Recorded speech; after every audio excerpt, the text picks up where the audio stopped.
Students, तो last video में हमने बेंजोपायरॉल खत्म किया था। हमने स्टार्ट किए हैं बेंजोफ्यूज्ड, जो भी हमारे ये हेट्रोसाइक्लिक कंपाउंड है।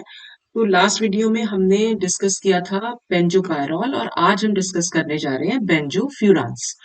तो बेंजोफ्यूरांस जिसमें बेंजीन रिंग से फ्यूरान रिंग अटैच्ड होगी। तो benzofurans exist into two isomeric structures. जैसे पिछली बार हमने देखे थे बिल्कुल वैसे ही है, depending on the position of fusion of furan ring with the benzene ring. तो लास्ट वीडियो में भी हमने ऐसे ही डिस्कस किया था कि बेंजीन रिंग पायरॉल रिंग से अलग अलग पोजीशन पर फ्यूज हो रखी थी। जैसे कि इसमें आता है बेंजो बी फ्यूरान, बिल्कुल वही है, बी क्यों लिखा हुआ है? The fusion of benzene ring to the 2-3 position और face B of the furan. देखो फ्यूरान रिंग क्या थी? फ्यूरान रिंग होती है ये। अब की बार यहाँ पर ऑक्सीजन आ जाएगा। ठीक, नंबरिंग फ्यूरान रिंग की बिल्कुल वही एज इट इज रहेगी, 1 2 3 4 5। या आप यहाँ पर 2, ये 3, ये 4, ये 5 कैसे भी कर सकते हैं। ठीक, तो इसमें क्या है, फ्यूजन बता रहा है सबसे पहले। अगर बेन और फेस, हाँ फेस हम बात कर लेते हैं। ये 1-2 फेस जो होती है, यानी 1-2 बॉन्ड जो है, ये कहलाती है फेस ए। 2-3 बॉन्ड जो है ये कहलाता है फेस बी, और 3-4 बॉन्ड जो है फेस सी। ठीक, तो अगर हम ये कह रहे हैं कि बेंजो बी फ्यूरान है, इसका मतलब फ्यूरान की जो बी फेस है वो बेंजीन रिंग के साथ फ्यूज हुई है। जैसे यहाँ पर दिखा भी रखा है बेंजो बी फ्यूरान में कि ये 1 2 3, अगर मैं खाली फ्यूरान का नंबर दूं, ये जो व्हाइट नंबर से लिखा हुआ है ये बेंजो फ्यूरान्स के लिए नंबर है, नंबरिंग की गई है। अगर मैं खाली फ्यूरान रिंग का नंबर दूंगी तो फिर ये 4 और ये 5 हो जाएगा। अ, मतलब इस तरह से कि 1 2 3 4 5 दिए, लेकिन अब क्योंकि हम ये कह रहे हैं कि 2 3 पोजीशन पर है, तो हम इसकी नंबरिंग ऐसे करेंगे, ये 1 2 और ये 3 हो जाएगा। ठीक है, तो ये जो 2 3 फेस है इसके साथ हमारी बेंजीन रिंग जो है वो फ्यूज हो रखी है, इसलिए हम इसको बेंजो बी फ्यूरान बोल रहे हैं, क्योंकि ये हमारी फ्यूरान की बी फेस है। ठीक है, ऐसे ही अगर हम बेंजो सी फ्यूरान की बात करें तो इसका मतलब सी फेस, यानी 3-4 बॉन्ड जो है वो फ्यूज हुए हैं। अब 3-4 बॉन्ड कैसे फ्यूज हुए होंगे कि अगर मैं फ्यूरान का फिर से नंबरिंग करने लग जाऊं, तो ये 1, ये 2, यहाँ पर 3 और ये 4। तो जो ये वाली फेस आई, ये 3-4 बॉन्ड जो है ये हमारे जो है फेस जो है सी कहलाएगी। ठीक है, और फेस सी बेंजीन के साथ जो है वो फ्यूज हो रखी है, इसलिए ये बेंजो सी फ्यूरान। डाई बेंजो फ्यूरान में क्या होगा, फ्यूरान के जो 2 3 और 4 5 पोजीशन है, यानी अगर फिर से नंबरिंग करें, ये 2, ये 3, ये 4 और ये 5, तो यहाँ पर तो 2 3 फेस बेंजीन के साथ हो रखी है, और यहाँ सॉरी 4 5 फेस हो रखी है, और यहाँ पर 2 3 फेस, यानी कि दोनों जो भी इसकी फेसेस हैं दोनों की दोनों हमारी बेंजीन रिंग के साथ है, तो इसलिए हम डाई बेंजो फ्यूरान इसको बोलते रहे। तो ये तो नॉमेनक्लेचर हो गया इनका कि किस तरह से हम इसको बोल सकते हैं। तो जो हम स्टडी करेंगे वो बेंजो बी फ्यूरान को स्टडी करेंगे। तो सबसे पहले हम देख लेंगे इसकी मेडिसिनल एप्लीकेशन। तो बेंजो फ्यूरान रिंग हमारी काफी सारे जो है नेचुरल प्रोडक्ट्स में और जो ये ड्रग्स होती हैं इनमें पाई जाती है, और इसकी कुछ मेडिसिनल एप्लीकेशन यहाँ पर लिखी हुई है। तो ये कुछ मेडिसिन के नाम है जो हमारे कुछ बेंजोफ्यूरान मतलब जिनमें है रिंग, उनके नाम है ये। तो बेंजोफ्यूरान के डेरिवेटिव्स हम इसको बोलेंगे। तो कहाँ कहाँ यूज हो रहे हैं बस वो मैं आपको बता देती हूँ कि ये फर्स्ट जो हमारा फ्यूरोकुमारिन्स है, it is use for the treatment of psoriasis. Psoriasis एक स्किन डिजीज होती है, ठीक है, जिसमें एसोसिएटेड विद ओवर, जहां पर ओवर प्रोडक्शन ऑफ डीएनए हो जाता है, और एंड अदर डर्मल डिजीज। तो डर्मल भी स्किन से रिलेटेड है, तो स्किन डिजीज में हम इसको यूज करते हैं। फिर है next usnic acid, it has inhibition effect on mycobacterium tuberculosis. देखो माइकोबैक्टीरियम ट्यूबरक्लोसिस एक बैक्टीरिया होता है जिसकी वजह से टीबी होती है, तो ये इस बैक्टीरिया के इफेक्ट को कम कर देती है। ठीक है, फिर नेक्स्ट जो हमारी पेंजोफ्यूरान लिखा है derivative, it is hypertensive, vasodilating and spasmolytic drug. तो हाइपरटेंसिव और वेसोडाइलेटिंग मतलब जो हमारा ब्लड प्रेशर को, जो हाई ब्लड प्रेशर होता है वहां पर हम जब इसको यूज करते हैं, या हार्ट फेलियर जहां पर होता है वहां पर वेसोडाइलेटिंग यूज की जाती है। और स्पास्मोलिटिक ड्रग का मतलब होता है कि जैसे हमारी मसल्स में कई बार ना ऐठन हो जाती है, उस ऐठन को भी वहां पर उस दवाई को हम यूज कर लेते हैं। फिर नेक्स्ट वाली हमारी जो बेंफ्यूरान डेरिवेटिव है, मैं इनके नाम नहीं पढ़ रही हूँ कि बहुत बड़े बड़े नाम है, वो आप खुद से देख लीजिएगा। इसको हम यूज करते हैं एज एंटी डिप्रेसेंट्स, मतलब डिप्रेशन में को कम करने वाली। एंड हाइपरटेंसिव्स तो मतलब वही कि हाई ब्लड प्रेशर में हम इसको यूज करते हैं। फिर नेक्स्ट वाला हमारा बेंजोफ्यूरान है डाईयूरेटिक। इसको हम यूज करते हैं एज अ डाईयूरेटिक मीन्स जो हमारे यूरिन प्रोडक्शन को इंक्रीज कर दे। और फिर नेक्स्ट है इसमें एंटी ट्यूसिव्स। इसको हम एंटी ट्यूसिव्स की तरह भी यूज करते हैं। एंटी ट्यूसिव मतलब जो हमारे कफ खांसी में जिसको हम यूज कर सकते हैं। फिर नेक्स्ट हमारा है, इसको हम यूज करते हैं एज इंसेक्टिसाइडल्स। इंसेक्टिसाइडल्स मीन्स जो कीटनाशी होता है। और नेक्स्ट है हमारी ये photo reactive cross linking reagents for nucleic acids. तो ये सब हम इसके कुछ एप्लीकेशंस थी, वो आप ध्यान कर लीजिएगा। वैसे एग्जाम में कई बार मैंने देखा वो पूछी गई है बेंजोपायरॉल की मेडिसिनल एप्लीकेशंस, पर हो सकता है बेंजोफ्यूरान की भी पूछ लें, तो आप इसको ध्यान रखिएगा। अब हम इसकी बात करते हैं बेंजो बी फ्यूरान की सिंथेसिस के बारे में। तो इसमें पहली रिएक्शन आ रही है intramolecular cyclisation of ortho substituted phenols. तो यहाँ पर ऑर्थो सब्स्टिट्यूटेड फिनॉल्स का सबसे पहले तो हम फॉर्मेशन ही करेंगे। जैसे यहाँ पर ये जो कंपाउंड हमने ले रखा है ये एक ईथर है। इसमें एक ईथर बॉन्ड बना हुआ है ना, ये ऑक्सीजन, ऑक्सीजन से इधर एक बॉन्ड है और इधर एक बॉन्ड है, ठीक है। तो ये पूरा एक ग्रुप है और इधर एक पूरा ग्रुप है। तो ये हमने ईथर ले रखा है। ईथर का जब हम क्लेजन रीअरेंजमेंट कराते हैं तो हमारे पास ऑर्थो सब्स्टिट्यूटेड फिनॉल मिलती है। तो ये है हमारी ऑर्थो। फिनॉल क्या होती है? बेंजीन रिंग से OH जुड़ा हुआ तो फिनॉल, और OH ग्रुप की ऑर्थो पोजीशन पर एक ग्रुप जुड़ा हुआ है, इसीलिए हम इसको बोल रहे हैं कि ये ऑर्थो सब्स्टिट्यूटेड फिनॉल है।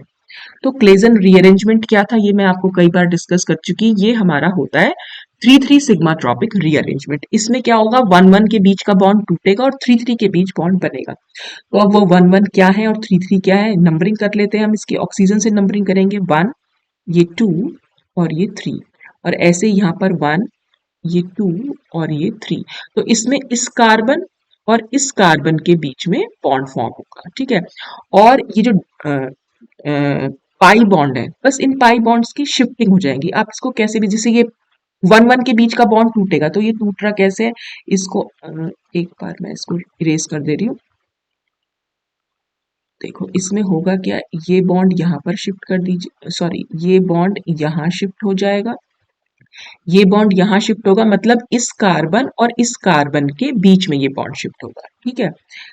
ये ऐसे बन जाएगा मतलब, ठीक है। और जब ये बॉन्ड यहाँ आएगा तो ये डबल बॉन्ड यहाँ पर शिफ्ट हो जाएगा, ठीक। यानी क्या होगा कि ये जो 1 और ये 2 और ये 3, 1-2 के बीच में डबल बॉन्ड आएगा और 2-3 के बीच का डबल बॉन्ड हट जाएगा। 3-3 के बीच में एक नया बॉन्ड बनेगा और 1-1 का बीच के बॉन्ड जो है ब्रेक हो जाएगा। तो बस वही यहाँ पर कर रखा है कि देखो यहाँ पर 1-1 क्या था, ये वाला CH2 था, ठीक है। तो ये CH2 के बीच का बॉन्ड तो टूट गया, यानी इस ऑक्सीजन और ये CH2 के बीच का बॉन्ड टूटा है, ठीक है। ये 3-3 पोजीशन थी, तो 3-3 के बीच एक नया बॉन्ड बना है, ठीक है ना। और बस वही हमने फिर इसको शिफ्टिंग करी है और फिर से पूरा क्लेजन रीअरेंजमेंट जो हुआ है उस हिसाब से हमने इसको दिखाया हुआ है, ठीक।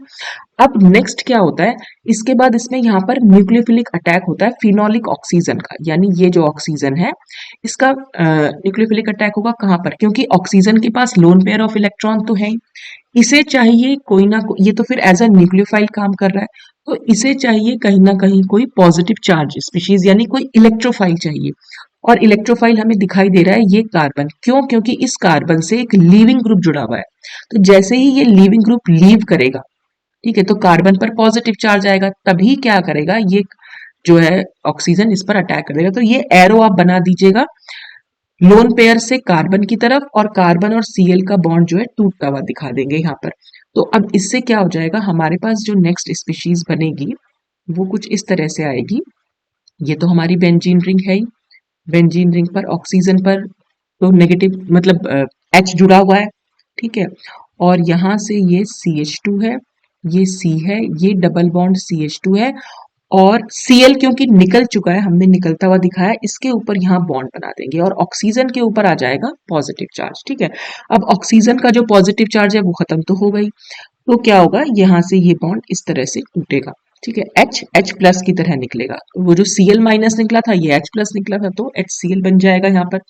अब इसके बाद क्या होगा, इसके बाद दिखा रखा है फिर से H प्लस, यानी एसिड की प्रेजेंस दिखा रखी है, और एसिड की प्रेजेंस में हमेशा टॉटोमराइजेशन होता है, तो वही यहाँ पर टॉटोमराइजेशन दिखाया हुआ भी है कि इसमें हम देखो अब क्या करेंगे, जो हमारी स्पीशीज बनी है इसको अगर मैं नंबरिंग करूं, सपोज आप कहीं से भी नंबरिंग 1 2 3 करना है हमें, कोई भी 1 2 3 आप किसी को भी दे सकते हैं, ये ऐसे, ठीक है।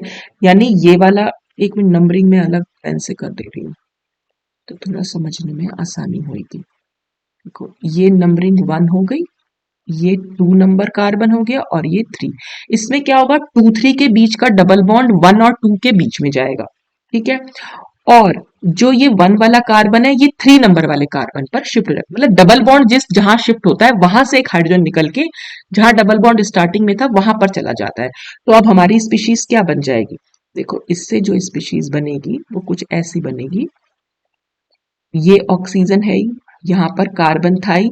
अब मैं ये कह रही हूँ कि 1 नंबर का हाइड्रोजन जो है वो 3rd नंबर पे चला गया है, तो CH2 था यहाँ पर, तो ये CH3 हो जाएगा।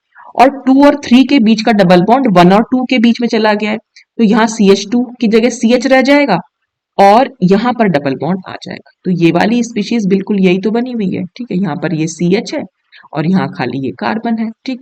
तो इस तरह से ये हमारी स्पीशीज बन के आती है। तो ये जो हमारा बना, ये हमारा बेंजोक्वीफ्यूरान, यानी अब ये सब्स्टिट्यूशन में बना है, मतलब डेरिवेटिव बना है उसका, मिथाइल ग्रुप यहाँ पर, या आप इसको ऐसे भी बोल सकते हैं कि 2 मिथाइल बेंजोबिफ्यूरान बना है ये, ठीक। तो इस तरह से हम इसकी सिंथेसिस को कर सकते हैं, ठीक। नेक्स्ट है reaction of salicyl aldehyde with alpha haloketones. तो ये तो सैलिसिल एल्डिहाइड है, अल्फा क्लोरो एसीटोन ले लिया। अल्फा हेलोकीटोन का मतलब है अल्फा पोजीशन पर कोई हेलोजन एटम अटैच्ड है कीटोन की, जैसे हमने एसीटोन ले रखा है। एसीटोन को मैं कैसे लिख सकती हूँ, ऐसे भी लिख सकते हैं हम, ये CO और ये CH3, बस इस H की जगह पर, क्योंकि CO से फर्स्ट कार्बन हमारा अल्फा कहलाता है, ये भी अल्फा है इधर भी अल्फा है, तो अल्फा कार्बन का हाइड्रोजन यानी अल्फा हाइड्रोजन यहाँ से हटा हुआ है, उसकी जगह पर एक Cl अगर हम लगा देंगे तो फिर इसका नाम हो जाएगा अल्फा क्लोरो एसीटोन, ठीक। अब यहाँ पर क्या रिएक्शन हो रही, पहले तो इन दोनों की रिएक्शन होगी, सैलिसिल एल्डिहाइड और अल्फा क्लोरो एसीटोन की, तो जो हमारे पास ये वाला प्रोडक्ट आएगा। अब ये कैसे आया हुआ है इसी को हम थोड़ा सा देख लेते हैं। देखो यहाँ पर है ऑक्सीजन के पास लोन पेयर ऑफ इलेक्ट्रॉन्स, ठीक है। अब ये एज ए न्यूक्लियोफाइल काम करेगा, और कहाँ पर इसे चाहिए फिर से इलेक्ट्रोफाइल, और इलेक्ट्रोफाइल हमें फिर दिख रहा है यहाँ पर, देखो ये लीविंग ग्रुप जुड़ा हुआ है, ठीक है। जैसे ही ये लीविंग ग्रुप लीव करेगा इस वाले कार्बन पर पॉजिटिव चार्ज आ जाएगा, ठीक। तो आपने क्या करना है, ये को एरो को यहाँ दिखाइए, और मतलब इस तरह से दिखाना, ये Cl, ये CH2, C double bond O, और ये CH3। तो जब ये ऑक्सी, ये यहाँ मैं OH दिखा देती हूँ ऐसे करके, ये ऐसे दिखाना है और ये ऐसे दिखा देना है, ठीक है। और जैसे ही OH और CH2 के बीच में बॉन्ड बनेगा, देखो अब मैं बना के दिखा देती हूँ, यहाँ पर O और H, क्योंकि ऑक्सीजन ने अपने इलेक्ट्रॉन दिए हैं इसलिए ऑक्सीजन पर आ जाएगा पॉजिटिव चार्ज, और ये पॉजिटिव चार्ज इस तरह से खत्म हो जाएगा, H प्लस यहाँ से निकल जाएगा, तो हमारे पास स्पीशीज क्या बनेगी, O CH2 CO CH3। तो यहाँ पर यही लिखा हुआ है O CH2 CO CH3, ठीक। अब इसके बाद बेस है हमारे पास, रिएक्शन में बेस का क्या काम होता है, वही एसिडिक हाइड्रोजन को निकालना। एसिडिक हाइड्रोजन इसे कहाँ दिखाई दे रही है, यहाँ पर देखो कैसे है ये एसिडिक हाइड्रोजन, O, ये CH2, ये C डबल बॉन्ड O, और ये CH3, इस H को मैं ना बाहर लिख देती हूँ ऐसे, ठीक। तो जैसे ही बेस इस H को निकालेगा H प्लस की तरह, तो इस कार्बन पर नेगेटिव चार्ज आएगा, और ये नेगेटिव चार्ज डीलोकेलाइज होना चाहिए। देखो एक तरफ तो ऑक्सीजन है वो इसके नेगेटिव चार्ज को खींचेगी, ठीक है, दूसरी तरफ क्या है, ये नेगेटिव चार्ज ऐसे डीलोकेलाइज भी हो जाएगा, इसलिए हमें मालूम पड़ रहा है कि जो ये H प्लस है वो एसिडिक है, ठीक। तो ये H प्लस यहाँ से निकल जाएगा, तो जब H प्लस निकलेगा यहाँ से एक H निकलेगा तो इस कार्बन पर नेगेटिव चार्ज आएगा, वही हमने यहाँ पर दिखा रखा है।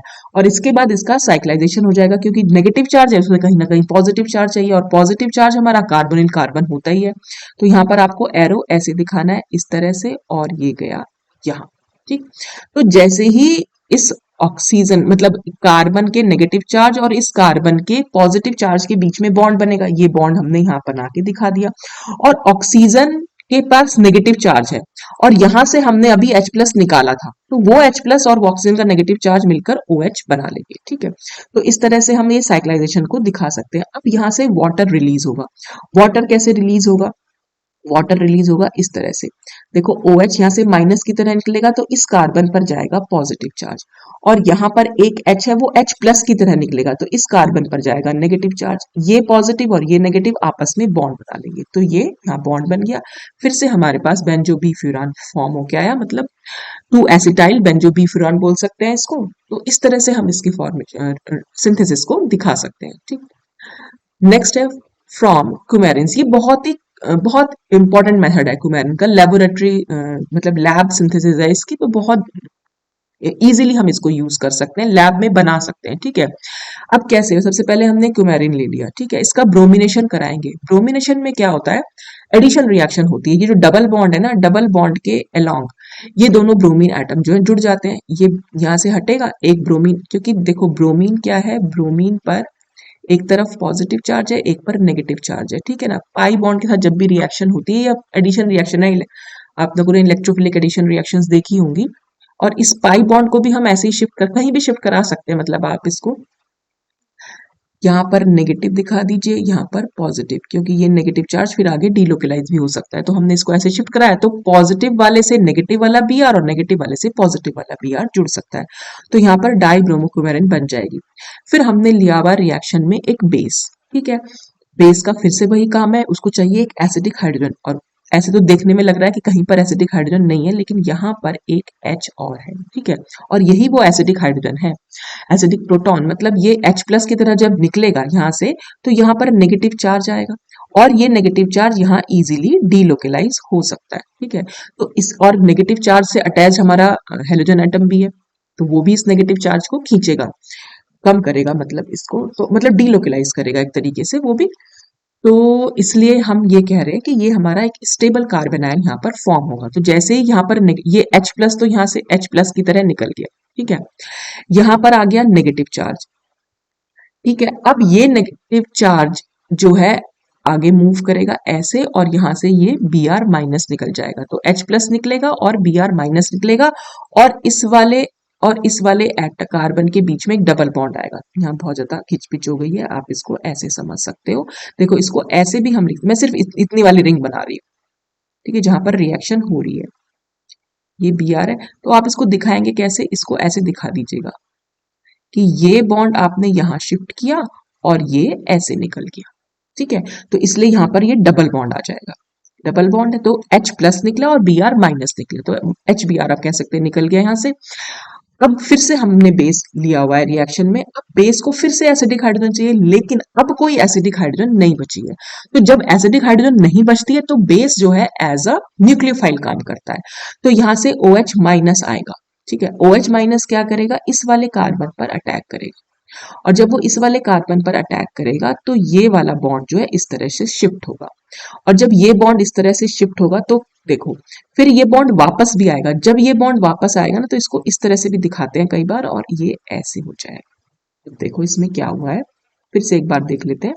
ये जो है ऐसे हमारा लास्ट ये वाली रिंग तो ऑक्सीजन था, ठीक है, यहाँ पर डबल बॉन्ड O दिखाया हुआ था, ये हमारा Br है। तो OH ने यहाँ अटैक किया था। ठीक है, जब ये OH यहाँ अटैक करेगा तो OH माइनस की तरह, अब देखो यहाँ पर मैं इसको ऐसे शिफ्ट करा दूं बॉन्ड को, तो क्या हो जाएगा? यहाँ पर ऑक्सीजन पर तो आ जाएगा नेगेटिव, अब मैं खाली इतनी रिएक्शन दिखा रही हूँ, ऑक्सीजन पर आएगा नेगेटिव चार्ज और यहाँ पर आएगा पॉजिटिव चार्ज। ठीक है, OH अटैक करेगा OH माइनस की तरह, तो OH माइनस और ये वाला कार्बन का पॉजिटिव चार्ज तो खत्म हो जाएगा, और यहाँ पर OH जो है जुड़ जाएगा। ठीक है, अच्छा, और ये बॉन्ड, ये ऑक्सीजन का जो नेगेटिव चार्ज है, फिर वापस से ये बॉन्ड बनाएगा कार्बन ऑक्सीजन के बीच में। जब ये बॉन्ड बनाएगा तब ये फिर यहां से टूट जाएगा ये वाला बॉन्ड। ठीक है, तो ऑक्सीजन पर आएगा नेगेटिव चार्ज, ये आ गया ऑक्सीजन पर नेगेटिव चार्ज, और यहाँ क्या, इस कार्बन को देखो क्या बनेगा, ये कार्बन का ये रहा कार्बन, ये OH है, ये कार्बन अब ऐसे हो जाएगा। ठीक है, और यहाँ पर ऑक्सीजन नेगेटिव चार्ज, और ये ऐसे इस तरह से, तो ये क्या बन गया? C double bond O OH, तो ये COOH हो गया यहाँ पर। तो इस तरह से ये COH में चेंज हुआ है। ठीक है, अब उसके बाद क्या होगा, यहाँ से लीविंग ग्रुप है यहाँ पर दिखाई दे रहा है, तो ये न्यूक्लियोफिलिक अटैक करेगा इस वाले कार्बन पर और ये Br माइनस यहाँ से निकल जाएगा। तो यहाँ पर अटैक हो गया और सिंपल हमारे पास क्यूमेरिलिक एसिड जो है वो फॉर्म होके आ गया। ये ऑक्सीजन और इस कार्बन के बीच में बॉन्ड बनेगा, ठीक है। तो अब ये जो एसिड बना हुआ है, कई बार एसिड मैंने आपको पहले भी बताया हुआ है, अगर COH ग्रुप कहीं पर ऐड है और उसको हीट कर दे तो क्या होता है, डी कार्बोक्सिलेशन हो जाता है, यानी यहां से ये CO2 जो है वो निकल जाती है और ये वाला H जो है इस वाले कार्बन से जुड़ जाता है। तो इस तरह से ये बेंजोबिफ्यूरान जो है वो फॉर्म होके आएगी कुमेरिन से, ठीक। अब इसके बाद देख लेते हैं केमिकल रिएक्शंस। केमिकल रिएक्शंस में सबसे पहले रिएक्शंस विद इलेक्ट्रोफाइल्स। देखो बेंजो जो हमने पायरॉल स्टडी किए थे वहां पर बीटा पोजीशन पर हमने अटैक को दिखाया था और यहाँ पर बेंजोफ्यूरान के केस में अल्फा पोजीशन पर इलेक्ट्रोफाइल अटैक करेगा। उसका रीजन सिर्फ इतना सा दिया हुआ है क्योंकि देखो अटैक अगर हम करा रहे हैं बीटा पोजीशन पर तो देखो क्या होगा, ये वाली अल्फा पोजीशन है, ये बीटा पोजीशन है, या आप इसको नंबर 1 कर दो या इसको नंबर 2 लिख दो, ठीक। दो तरीके से ये जो बॉन्ड है वो शिफ्ट हो सकता है, या तो मैं इसको बीटा पोजीशन पर शिफ्ट करा दूं यहाँ पर, ठीक। तो अब मैं खाली फ्यूरान बनाऊंगी। तो हमने फ्यूरान के केस में देखा जब ये बॉन्ड ऐसे शिफ्ट करेगा तो यहाँ नेगेटिव चार्ज जाएगा और यहाँ पर पॉजिटिव चार्ज जाएगा। इलेक्ट्रोफाइल हमारा पॉजिटिवली चार्ज है तो इलेक्ट्रोफाइल कहाँ अटैक करेगा, बीटा पोजीशन पर। तो उससे हमारी ये वाली स्पीशीज बन के आ गई, मतलब ये एक रेजोनेटिंग स्ट्रक्चर बन के आ गया, ठीक। अब क्या होगा, क्योंकि यहाँ पर पॉजिटिव चार्ज है, ऑक्सीजन अपने इलेक्ट्रॉन इसको दे देगा तो ऑक्सीजन पर पॉजिटिव चार्ज आ गया। तो यहाँ पर बिल्कुल ठीक ऐसा ही बेंजोपायरॉल में भी हुआ था, लेकिन वहां और यहाँ में क्या डिफरेंस है, यहाँ पर ये एक्सप्लेनेशन दी गई कि ऑक्सीजन जो है बहुत ज्यादा इलेक्ट्रोनेगेटिव एटम है, उस पर पॉजिटिव चार्ज अगर है तो वो एक लेस स्टेबल ट्रांजिशन स्टेट बन के आ रही है, यानी जो रेजोनेटिंग स्ट्रक्चर है वो काफी स्टेबिलिटी उसकी काफी कम हो जाएगी, ठीक है।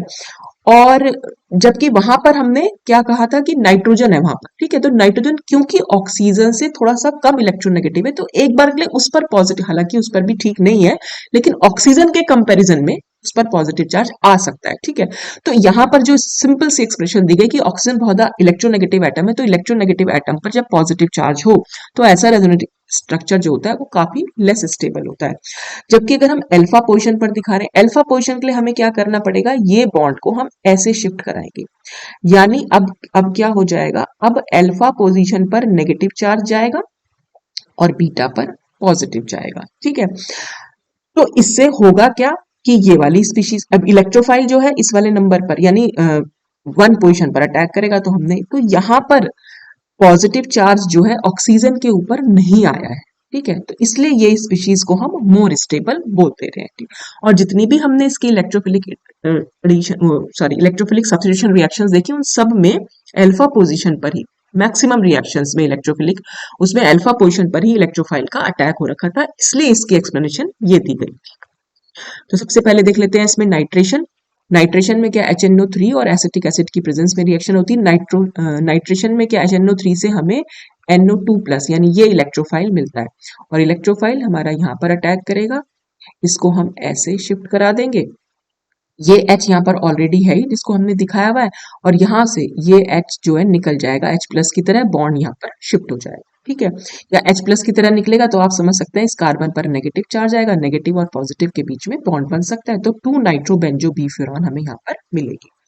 सल्फोनेशन, सल्फोनेशन थोड़ा सा अलग है। सल्फोनेशन यहाँ पर जो है बीटा पोजीशन पर होता है, बाकी सारी इलेक्ट्रोफिलिक रिएक्शंस जो है हमारी अल्फा पोजीशन पर होंगी, लेकिन सल्फोनेशन के केस में सल्फोनेशन जो हुआ है वो बीटा पोजीशन पर हुआ है। तो पिरिडीन और ये है हमने ले रखा है इसमें सल्फर ट्राईऑक्साइड, तो ये थोड़ा एक्सेप्शन है इसमें।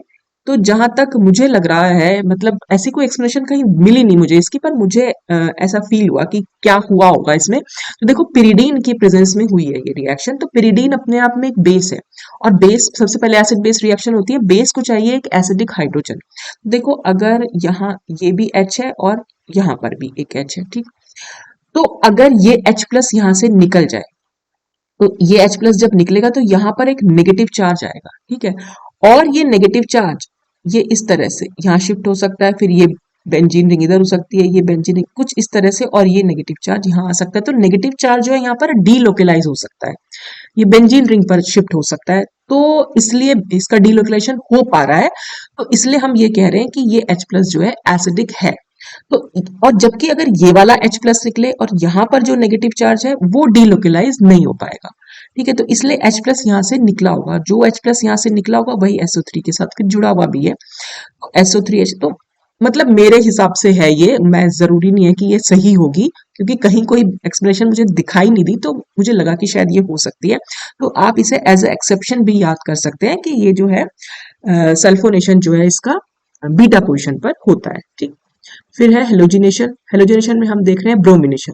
तो ब्रोमिनेशन में हमने वही अ, ये जो है ब्रोमीन ले रखी है, और ब्रोमीन में Br प्लस तो एज ए इलेक्ट्रोफाइल काम करेगा, और फिर वो Br प्लस यहाँ पर जुड़ भी गया तो वो हमने यहाँ दिखा दिया है, और ये बॉन्ड यहाँ शिफ्ट करेगा, और जो है यहाँ से H प्लस निकलेगा, और वो H प्लस इस Br माइनस के साथ मिलकर HBr बना के निकल जाएगा, और ये हमारी 2 ब्रोमो बेंजोफ्यूरान जो है वो बन जाती है। फिर हम देख रहे हैं फॉर्माइलेशन। फॉर्माइलेशन वाली रिएक्शन जो है वो है हमारी विल्समीर हाफ रिएक्शन, नेम रिएक्शन है ये। इसमें हम क्या करते हैं, डाइमिथाइल फॉर्मामाइड और POCl3 की प्रेजेंस में ये रिएक्शन होती है। तो सबसे पहले ना डाइमिथाइल फॉर्मामाइड क्या होगा, ये होता है CH3, ये N, ये C डबल बॉन्ड O और ये H। डाइमिथाइल फॉर्मामाइड और POCl3 की पहले रिएक्शन होती है, पहले विल्समिल रिएजेंट बनता है, उसके बाद आगे रिएक्शन प्रोसीड करती है। मतलब काफी लंबी है इसकी जो मैकेनिज्म है, वो मैकेनिज्म मैं नहीं बता रही हूँ। सिंपल सा इतना काम है कि इससे फॉर्माइल ग्रुप यानी एल्डिहाइडिक ग्रुप जो होता है वो हमारी रिंग में इंट्रोड्यूस होता है, तो इससे हमारा बनता है 2 फॉर्माइल बेंजो बीफ्यूरान, ठीक। फिर तो इलेक्ट्रोफिलिक सब्स्टिट्यूशन रिएक्शन खत्म होती है। नेक्स्ट है इसमें ऑक्सीडेशन। ऑक्सीडेशन अगर हम KMnO4 और सल्फ्यूरिक एसिड की प्रेजेंस में कराएं तो ऑक्सीडेशन यहाँ पर क्या होगा, जो ये फ्यूरान रिंग होती है ये हमारी रप्चर पूरी खत्म हो जाती है, और सब यहाँ पर ये COH और ये OH यानी कि 2 हाइड्रोक्सी बेंजोइक एसिड यहाँ पर फॉर्म हो रहा है। फिर आता है इसका रिडक्शन। रिडक्शन जैसे कि बेंजोपायरॉल में था बिल्कुल वैसे ही रिडक्शन है यहाँ पर, पैलेडियम कार्बन की प्रेजेंस में 100 डिग्री सेंटीग्रेड पर, या फिर सोडियम और अल्कोहल की प्रेजेंस में जो रिएक्शन होता है, तो ये सिर्फ फ्यूरान रिंग पर ही हो पा रहा है।